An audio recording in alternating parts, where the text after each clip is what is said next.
हर चीनी का बैतिशार खराबिन मजनून लैलाए हम मिसाल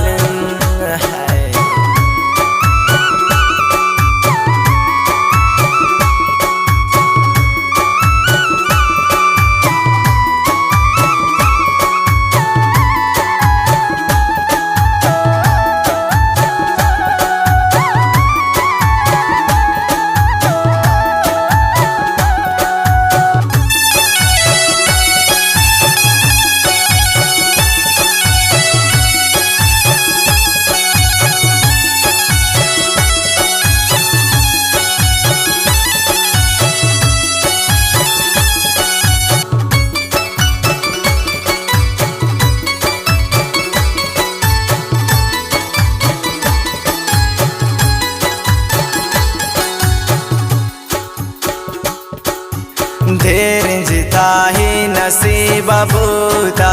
नौकती मोए बत शौका जुरता दीगरिया निश्त तु मैदाने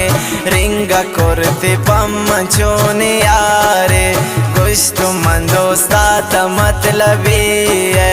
ना गुशी गप्पा मकंदेरी है सीना व शमन से जाइश कुर्ता पति सरारा बिताइश बस्ता बाज मरदे मी किस्सा खराबिन मोहब्बत दुश्मन हर जागो बाजिन हर चीनी का बैतिशार खराबिन मजनून लैलाए हम मिसालिन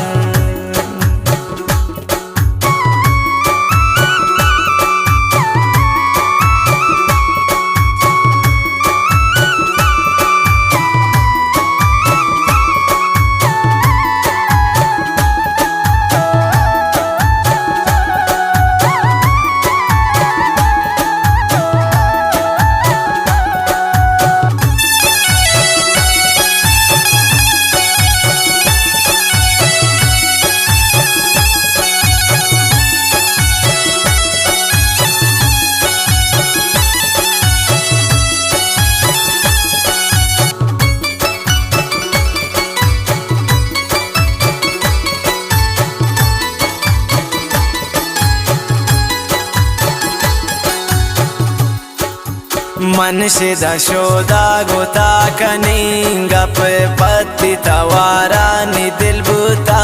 कप तम न पसंद दिल नितावे वाब न कुजा के बिमनी वाबावे